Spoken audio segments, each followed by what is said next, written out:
Los migrantes, más que números, somos personas. Somos nombres, somos rostros, somos historias. Bienvenidos a este su espacio, Crónicas de una Travesía. Comenzamos.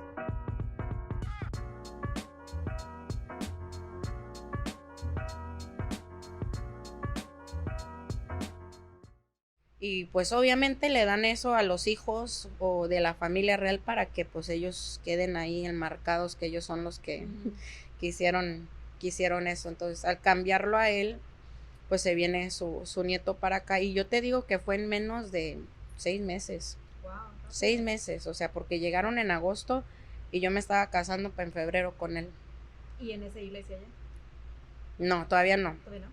No, la iglesia duró muchos años para hacerla, pero su manipulación y lo que hizo conmigo fue, yo en aquel entonces me gustaba un muchachito y andaba hablando ahí a escondidas de él. Pero era de la misma Iglesia, pero no te dejaban tener novio ni nada porque hay una regla en la iglesia que te dan no solamente 3 meses para andar de novio con alguien y ya te tienes que casar. O sea, ¿tú crees que vas a conocer a alguien 3 meses? No. y tienes que ser virgen? No puedes ni agarrarle la mano a alguien, ni darle un besito, porque ya no te casan adentro del templo.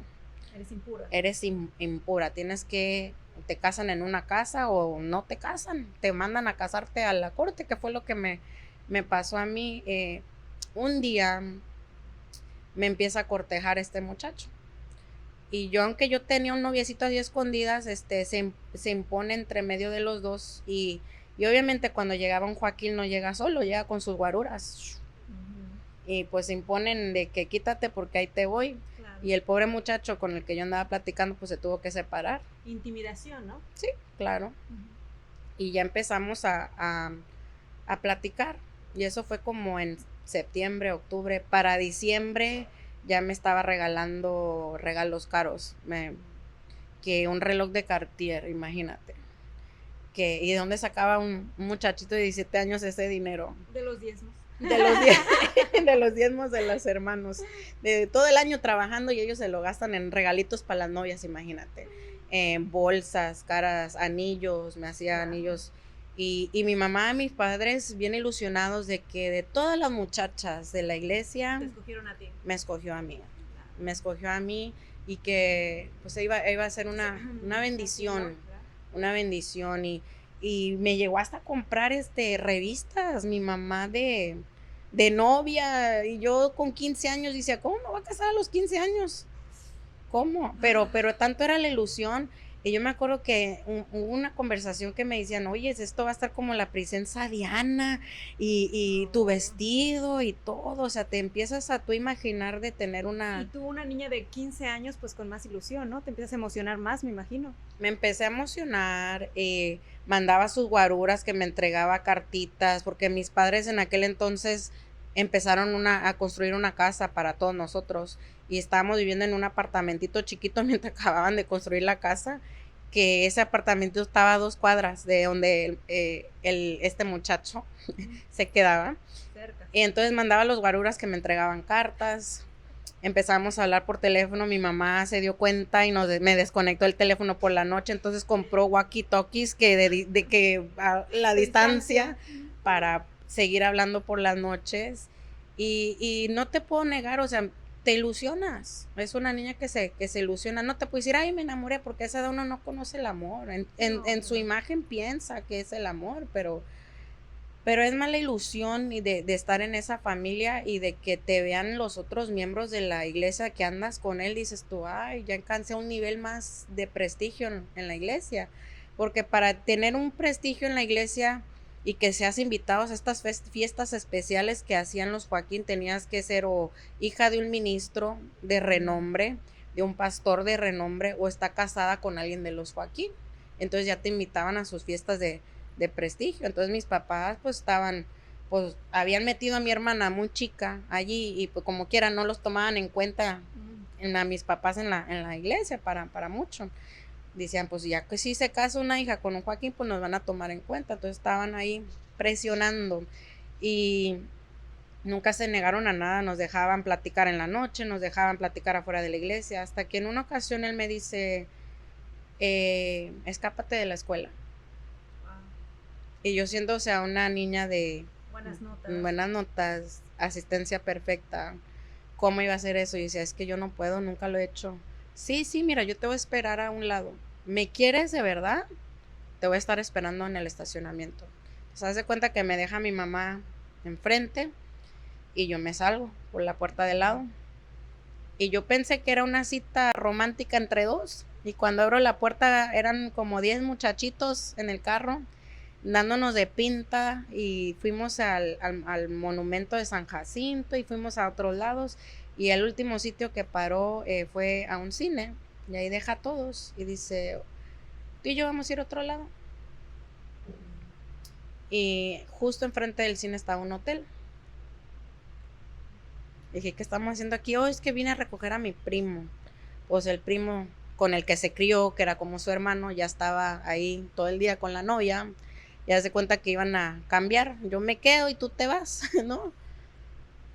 Y así llegamos al cuarto y yo me acuerdo que la muchacha todavía hasta se estaba poniendo la camisa y todo. Y dije yo, wow, ok. Entonces él me dijo, mira, los voy a ir a dejar al cine y ahorita vengo por ti. Pasaron como 15 minutos y ahorita me pongo yo a pensar y digo, él hubiera, ¿no? En esos 15 minutos, ¿Qué no hubieras hecho? ¿qué no hubiera hecho? Le podía haber hablado a mi hermano, si no quería hablarle a mis papás, de los números, tengo un cerebrito de memoria que me acuerdo de todo. Digo, le hubiera marcado a mi hermano, le hubiera hablado a mis papás, le hubiera hecho tanto, pero Hubieras ido de ahí. o me hubiera ido simplemente de ahí, escondido, hablarle a la policía, lo que tú quieras.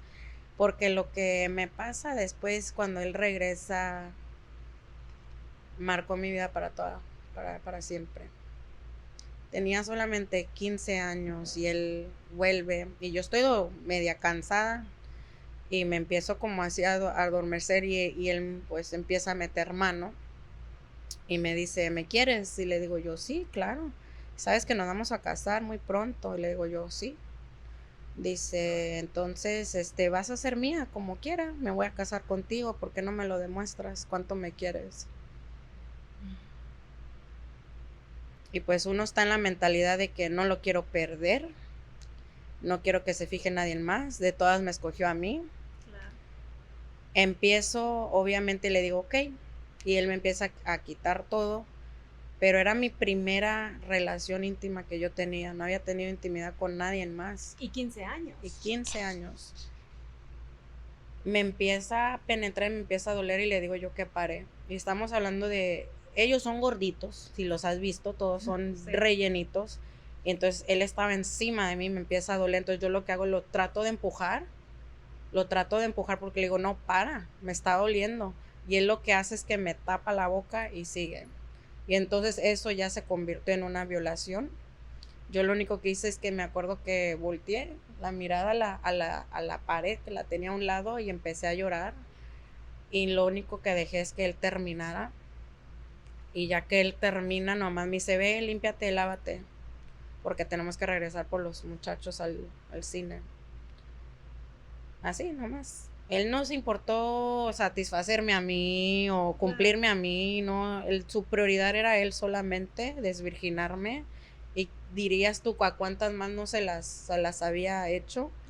Lo mismo. Entonces, me acuerdo todavía el tratar de levantarme y mis piernas me temblaban. Todo mi cuerpo temblaba y me meto a la regadera y me empieza a dar, pues obviamente en cuclillas me hinco en la regadera, que te digo que hasta la fecha es un trauma que tengo, pero cuando ando ansiosa tiendo a hacer eso. Repetir eso, prendo la regadera o que traigo un montón de problemas y me siento ahí, nomás dejo que me toque en la espalda la regadera y estar ahí, lo único que pensaba es, ¿qué hice? ¿Qué les voy a decir a mis papás ahora? ¿Cómo les digo que ya no soy virgen? Yo sentía un dolor que había defraudado a mis papás porque había permitido estar ahí, ¿entiendes? La culpa. Y llegamos por los otros muchachos y como que él ya les había dicho, porque empezaron hasta a burlarse, se pusieron, uno agarró el bolso de uno de la novia y se la pone por debajo. Ay, esta es judía aquí en 9 meses. Y ellos así dándoles palmaditas de, good job, no, qué buen trabajo hiciste. Machismo. Entre los hombres burlándose lo que él había hecho conmigo. Y yo con la pena del mundo, yo me acuerdo que nomás me dejó en la escuela, sonó la campana y en cuanto estaban saliendo todos me metí yo corriendo y me fui por enfrente y mi mamá estaba ahí esperándome. Y siempre teníamos una plática, o sea, ¿cómo te fue? ¿Qué hiciste? Yo me acuerdo que ese día le dije, me duele mucho la cabeza, ma, no quiero platicar. Y ella, no, es que algo a ti te pasa. Le digo, no, es que me duele, las mamás saben. Claro. Algo a ti te pasa. No, de verdad me siento mal, me duele la cabeza. Tuve muchos exámenes, me acuerdo que le dije y me siento mal. Entonces yo había acordado con él que en aquel entonces hablaba a la escuela por si faltabas a la escuela, te hablaban a la casa a notificar a tus papás. Entonces le dije, ¿sabes qué? Me tardo 15 minutos en llegar a mi casa. Me hablas por teléfono y si entra la llamada, pues yo la intercepto y así no se entera mi mamá. Yo me acuerdo que estuvimos como 2 horas hablando y nunca hablaron, nunca habló. Y en cuanto yo cuelgo el teléfono, porque era un jueves y teníamos que ir los jueves eran servicios de jóvenes y pues yo estaba en el coro, tenía que prepararme para estar en el coro porque el coro le exigían estar media hora antes y no te sacaban del coro. Entonces, pues ya eran las 5:30 y iba a comenzar a las 6 y le dije, ¿sabes qué? Tengo media hora para alistarme e irme a la oración, al servicio. Si no me ves, le dije a él, si no me ves es porque algo pasó. De aquí cuando yo cuelgo esa llamada y me meto al baño, suena el teléfono. Y mi hermana recibe la llamada, va, le dice a mi mamá entra, rompe la puerta del baño, me jala del pelo, me da mis cachetadas y me dice, ¿dónde fregados estabas? ¿Qué hiciste? No vas a ir a la iglesia, te vas a quedar aquí castigada, encerrada. Y me dejó en el cuarto encerrada. Y se fueron ellos a la iglesia y ella lo enfrentó allá en la iglesia y le dice, ¿a dónde fueron? ¿Por qué me hablaron de la escuela? ¿Qué esto y qué el otro? Y él lo único que le dice a mi mamá es de que habíamos ido al cine con otros muchachos y que fue todo lo que pasó. Entonces llega mi mamá y mi mamá, pues ya sabes que usan la psicología inversa. Y empieza a decir, ya hablé con él y me dijo todo. Y cuando yo escuché esas palabras, yo sentí un alivio. Y empiezo a llorar. Le digo, pero es que yo le dije que parara. Le digo, yo le dije que parara y él no paró. ¿Cómo? Eso no fue lo que él me dijo. Me dijo que fueron. Le digo, no, mamá, él me violó, me hizo eso. No, yo le voy a hacer que cumpla. Entonces, obviamente, como tenía un contacto directo con Samuel por medio de mi hermana, mi mamá le habla a mi hermana, le dice lo que está pasando. Y en ese entonces había pasado un huracán en El Salvador. Samuel andaba ya todo, hasta su tío que estaba encargado ahí de Houston se había ido para El Salvador porque había un huracán que había destrozado. Y en El Salvador hay muchas iglesias de la luz del mundo. Entonces, obviamente mi hermana le hace saber lo que había sucedido, pero de aquí que regresaran, manda a un tío de él que se había quedado en Estados Unidos, pero tío de él, o sea, todo en familia, ¿verdad? Para que pues decidiera qué iban a hacer con nosotros. Y él obviamente no se quería casar, usó de pretexto, el muy infeliz, de que yo no había sangrado, para decir que yo no era virgen. Que yo tal vez como andaba con un noviecito antes, que yo tal vez había tenido relaciones con él y que yo no era virgen y él no se iba a casar conmigo. Entonces mi mamá saca, pues se las bajó su manga de decir, le entregamos una casa en Monterrey, nos vinimos sin nada y su nieto hace esto, por lo menos haga que su nieto cumpla por la casa que le dimos allá en Monterrey. Y Judy, lo más triste es que todavía te casan con tu abusador, ¿no? Exacto. Y es que entre todo esto, nadie vino a preguntarme cómo estás, cómo te sientes, qué te sientes, tú qué quieres. No, o sea, mi mamá tomó control de la situación junto con mi hermana, porque ni a mi papá le tomó en cuenta lo que mi papá quería hacer, porque la que tenía más años en la iglesia era mi mamá. Entonces déjame que porque yo tengo reliquia, yo sé lo que voy a hacer. Entonces usó esa as bajo la manga para, pues, chantajear al apóstol, se puede decir, y ya lo obligan a que nos casen. Para ese entonces ya llegó su tío, porque también su tío, como él tenía 17 años, yo tenía 15. Menores de edad. No te puedes casar así en la corte. Su tío tuvo que firmar el acta de matrimonio, mis papás tuvieron que firmar el acta de matrimonio, entonces, y luego citar una fecha para ir ante un juez. Teníamos la cita para las 8:30, él no llega hasta las 9:30 y tantos, casi una hora tarde llega, después de llamadas y hasta que mi hermano le habló también, no sé qué tanto le dijo. Él no iba a llegar, o sea, llegó una hora tarde, no quería casarse, a él también lo obligaron, pero toma tu responsabilidad de lo que hiciste también. Pero ahí es donde voy, a cuántas otras mujeres no les hizo lo mismo, y no lo obligaban a él a hacer eso. Y mi vida cambia de ahí porque nos dan un año de prueba, donde este año espiritual de prueba no puedes pasar a cantar, la iglesia no te puede ayudar, ráscate como tú puedas, le prohíben a tu familia ayudarte, hablarte, entonces cero de comunicación. Y económicamente también. Obviamente a él la familia también le cerraron las puertas por lo que había hecho, porque como un nieto del siervo de Dios y deben de dar el ejemplo, nos pusieron que habíamos habíamos fornicado. O sea, tú. Habíamos fornicado, entonces nos dieron un año de castigo y nos mandan a vivir a Las Vegas. O sea, a donde estaba su otro tío de él de pastor allá.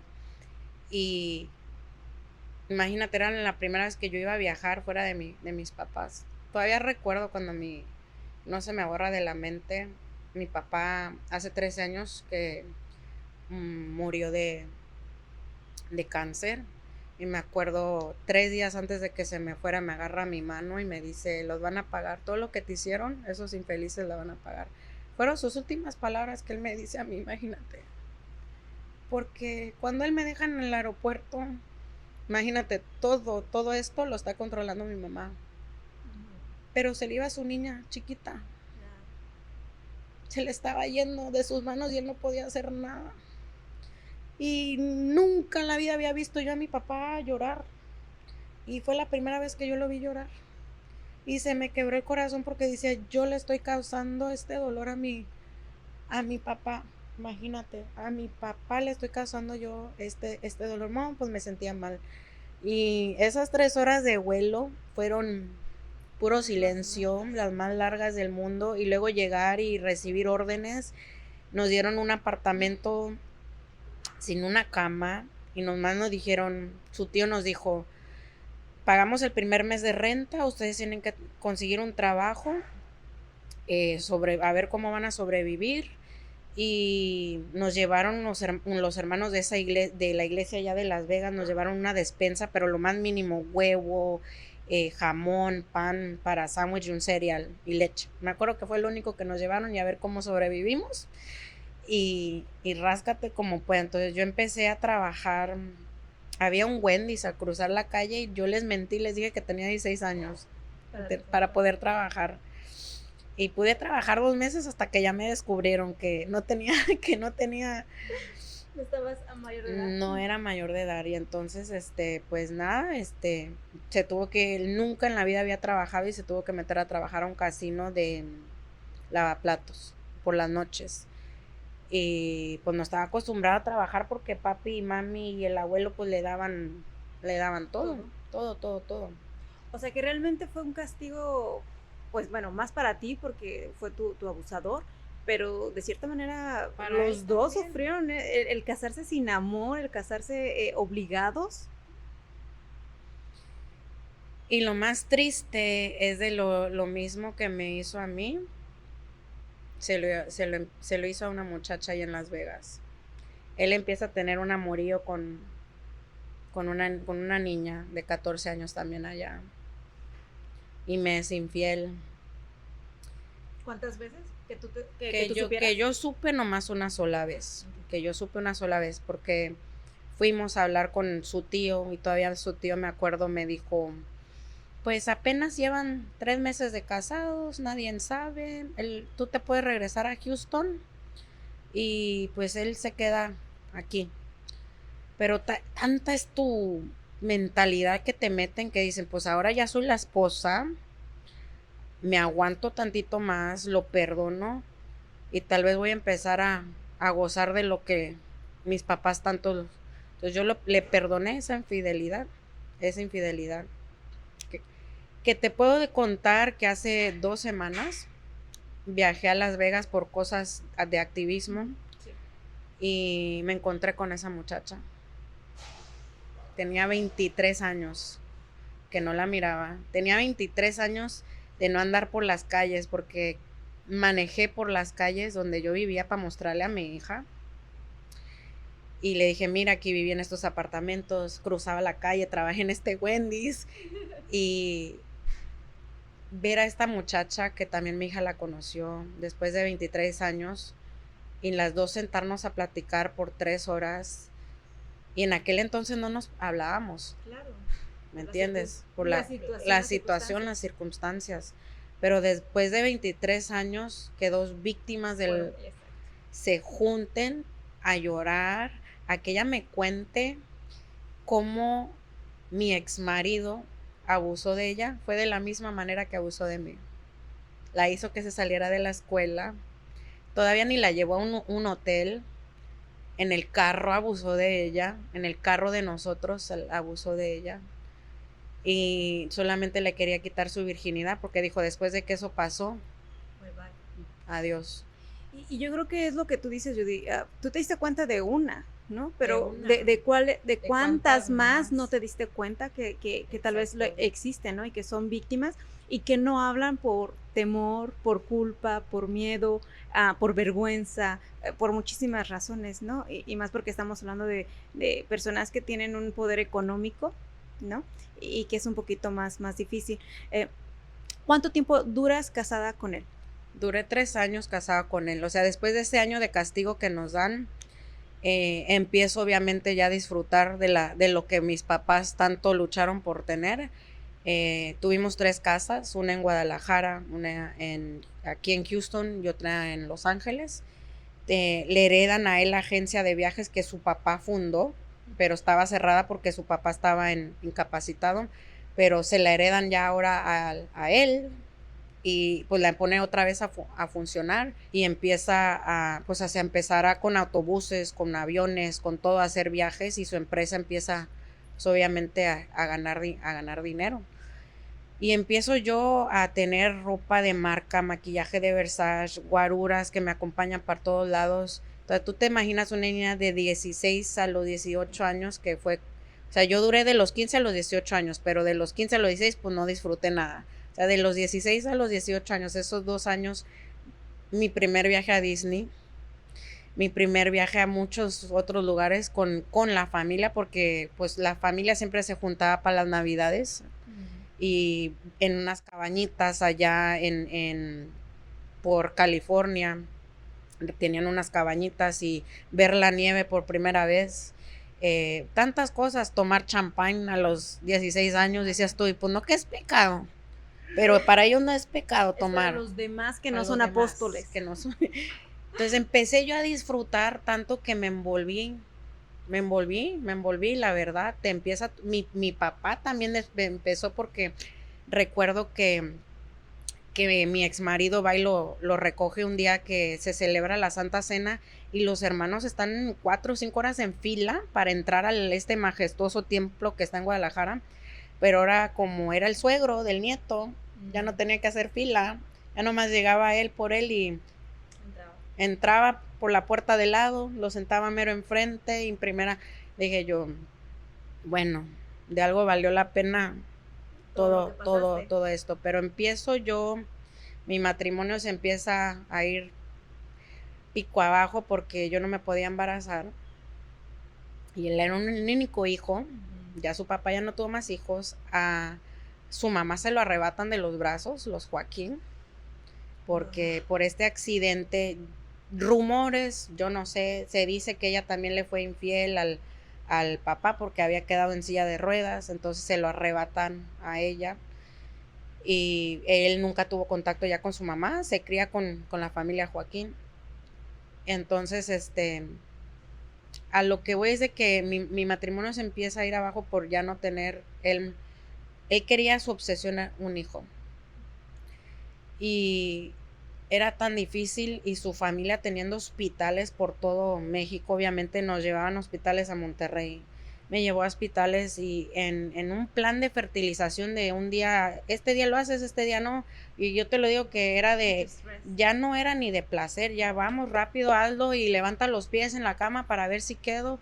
O sea, era una obsesión que él tenía de tener un hijo para que la herencia creciera más y no le podía dar. Y nos hacían exámenes a él y a mí, todo perfecto, y yo no podía quedar embarazada. Y él empieza a platicar con una muchachita allá en Los Ángeles, porque yo hasta lo fui a agarrar a Los Ángeles de la casa de esta muchachita en la noche, y con los papás ahí, que yo no sé cómo los papás lo permitían, pero bueno. Entonces yo ya sabía que andaba platicando con otra muchachita. Y yo creo que sí se enamoró de ella tanto que empieza a planificar un plan maléfico para quitarme del medio. Y te recuerdo que la única manera en esa iglesia del divorcio que te lo dan es, pues obviamente enviudas, ya te enviudaste. El otro es el adulterio. Y él me había sido infiel muchas veces, pero yo lo reportaba y lo perdonaba, ¿verdad? Pero esta vez empezamos a tener una amistad con una pareja aquí de la misma iglesia, jóvenes, y empezamos a salir de la nada. Surgen ay, vamos a ir que al mall, que vamos a ir a comer, que vamos a ir a un show de trocas, que vamos a ir acá. Y era mucha la amistad con él. Entonces un día me dice, hey, te va a recoger la muchacha porque ya viene febrero y te va a llevar a comprar la ropa para el cumpleaños de mi abuelo, que tenemos que ir en febrero. Le dije, ok. Me levanta la muchacha de la casa y me lleva a su apartamento. Ay, es que se me olvidó algo. Y estaba su marido ahí. Y me dice, pasa, es que te quiere decir algo. Y ya habíamos tenido como 3 meses de andar saliendo con ellos. Y me confiesa el marido que estaba enamorado de mí. Y se mete la esposa y dice, mira, nosotros tenemos problemas matrimoniales y de que me sea infiel con alguien más, pues sería una bendición que te sea infiel contigo, ¿no? Y nosotros no vamos a decir nada, te lo prometo. Yo lo que quiero es que él sea feliz, es el papá de mi hijo, yo lo que quiero es que él sea feliz. Y yo estaba en shock, o sea, yo no lo podía creer. Yo me salí corriendo, pero él no quitó su dedo del renglón. Yo había entrado, para ese entonces ya nos habíamos graduado de la prepa, los dos nos graduamos de la high school juntos, porque lo convencí a él de que de terminar, nos graduamos juntos, ya hemos entrado a la universidad y yo estaba haciendo un internship que son horas comunitarias que tienes para tu título, que era mi título, era en mi bachiller en ciencias políticas y tenía que cumplir un requisito de 100 horas de trabajar y estaba trabajando para un concejal. Y este muchacho tuvo el descaro de irme a visitar allá las oficinas, no era un concejal, era un congresista, perdón. Y me tuvo la oportunidad de irme a visitar a la oficina de ese congresista, empezar a llevarme regalitos, que almuerzo, no quitaba el dedo del regón. Entonces, tú te pones a pensar, ¿verdad? Una niña de 17 años, no está fea, falta de amor, porque el marido nomás le hace, pues ni era el amor ya era nomás tener relaciones por tener para embarazarse. Y empieza a llegar un hombre a que te dice qué bonita estás, y a cortejarte, pues obviamente uno es humano y empiezas a decir, pues sí me hace falta amor, sí necesito esto. Bueno, y aparte eras muy joven también, o sea, 18 años apenas. También. Y entonces, todavía ni cumplía los 18, tenía 17, imagínate. Entonces, pues nada, sí caí, cometimos el adulterio, y cómo pasaron las cosas fueron tan tremendas porque el muchacho, yo y el muchacho en el hotel y la esposa en el carro esperando, imagínate. Wow. Algo tan que la esposa deje que alguien más se meta con su esposo. Y esperando ahí que termine. Y luego terminamos y el que lo recoge, mi marido lo recoge. Así como, a ver, ya cumpliste con la misión. Y me doy cuenta yo, después de todo, Un 4, te hicieron un 4. Obviamente, sacó todo el dinero de la cuenta, se los pagó a ellos. A mí quitan de la familia, obviamente. Dieron un castigo horrible. Me acuerdo que todavía me hace que viaje a Guadalajara, que me examinen sus médicos, a ver si había quedado embarazada del otro muchacho que usó protección, pero él no quería y como quiera, y la manera que mi hermana entra al cuarto todavía cómplice de ellos y por lo menos lo disfrutaste, porque mira, estás perdiendo todo esto y por una costón. O sea, mi hermana en vez de apoyar a su propia sangre, apoyando a ellos, pues le habían pagado su carrera. Para ese entonces mi hermana ya se había convertido en la primera abogada de Estados Unidos de la iglesia por parte de ellos y manejaba todas sus cosas legales aquí en Estados Unidos.